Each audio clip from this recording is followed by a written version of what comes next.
Şol günler yine bir ulu mähelle ýygnandy. Olaryň iýmäge hiç saatlary bolman soň İsa şähertlerini ýanyna çagyryp olara: "Bu mähelle haýpym gelýär. Bular 3 gün bäri meniň ýanymda. Iýmäge hem hiç saatlary ýok. Bulary öýlerine aç goýbersem, ýolda ysgyndan gaçarlar. Olaryň käbiri uzak ýerden gelipdir" diýdi. Şähertler ondan: "Bu çöllükde olary doýurar ýaly çöregi nirden tapyp bolarka?" diýip soradylar. İsa: "Näçe çöregiňiz bar?" diýip olaryň özlerinden sorady. Olar: "7 sany" diýip jogap berdiler. Onsoň İsa mähelle ýerde oturmagy buyurdy.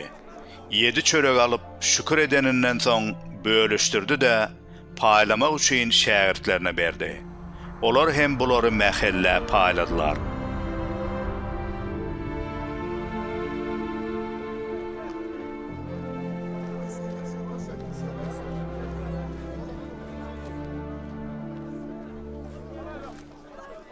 Olaryň biraz balyklary hem bardy. İsa şükür edeninden soň olary hem paýlamagy buyurdy.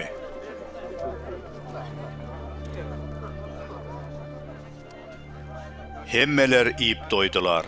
Artyp galan bölekleri ýygnap 7 sevedi doldurdular.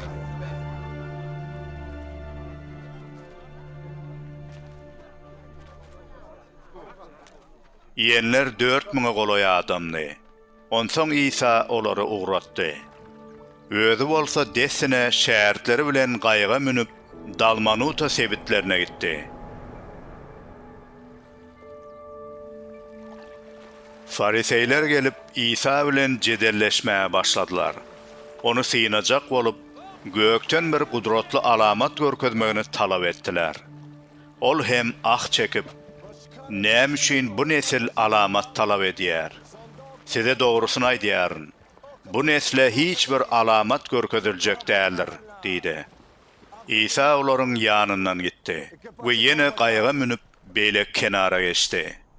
Şähertleri çörek almagy unudan ekenler. Gaýykda ýanlarynda diňe ýekece çörek bardy. İsa olara: "Hüşkär boluň. Fariseyler bilen Herodyň hamir maýasyndan äge boluň" diýip duýduruş berdi. Olar bolsa özara çekeleşip, "İsa muny biziň çöregimiziň ýokdugy üçin aýdýar" diýşärdiler. İsa olaryň näme diýşärniklerini bilip olardan: "Näme üçin çöregimiz ýok diýişip çekeleşärsiňiz? Siziň entegem akylyňyz ýetenokmy? Düşünmeýärsiňizmi? Ýüregiňiz şeýle gatymy? Gözlü bolup görmeýärsiňizmi? Kulakly bolup eşitmeýärsiňizmi? Bolup geçen zatlar ýadyňyza düşmeýärmi? Men 5 çöregi 5000 adama bölüp paýlanymna, galan döwümlerden näçe sebet doldurupdyňyz?" diýip sorady. Olar: "12" diýip jogap berdiler. İsa ýene: "7 çöregi 4000 adama bölüp paýlanymna, artyp galany näçe sebet bolupdy?" diýip sorady. Olar: "7" diýdiler. Şonu İsa olara: "Entek hem düşünmeýärsiňizmi?" diýdi.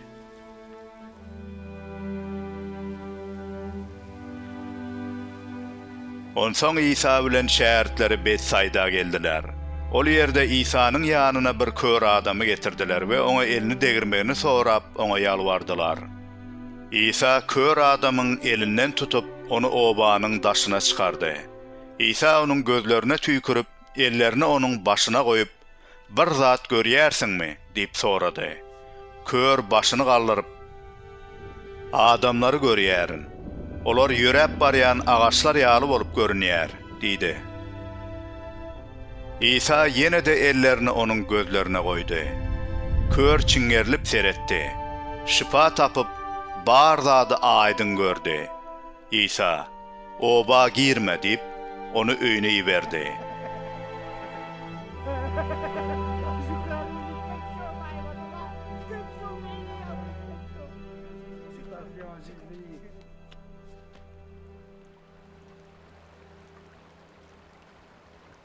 İsa şähertleri bilen Kaysariya Filip şäheriniň goloýundaky obalara gitdi. Ýolda İsa şähertlerinden: "Adamlar maňa kim diýýärler?" diýip sorady. Şähertleri: Käbirleri Yahya çümdürüci, käbirleri İlyas, başga birleri de peygamberlerden biri diýerler, diýip jogap berdiler. İsa olardan, siz maňa kim diýersiňiz? diýip sorady. Petrus, sen Mesihsin, diýip jogap berdi. Şonu İsa olara özü hakynda hiç kime hiç zat aýtmadygy tapşyrdy. Onsoň İsa şägirdlerine insan oglunyň köp görgüler görmenligi, ýaşullar, ýolbaşy ruhanlar, Tövrat muallimleri tarapyndan ret edilmeligi, öldürilmeligi we 3 günden soň dirilmeligi hakynda öwretmäge başlady. Ol bu sözleri açyk aýtdy. Petrus bolsa onu bir çete çekip, onun aýdanlaryna garşy çykmaga başlady.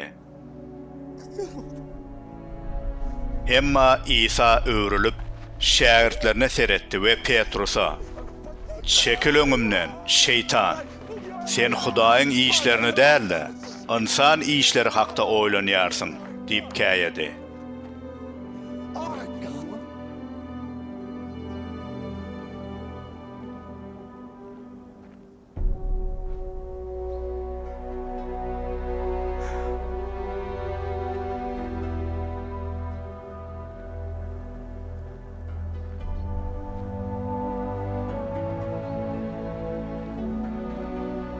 İsa şähertleri bilen birlikde mähelläni de ýanyna çagyryp olara şeýle diýdi.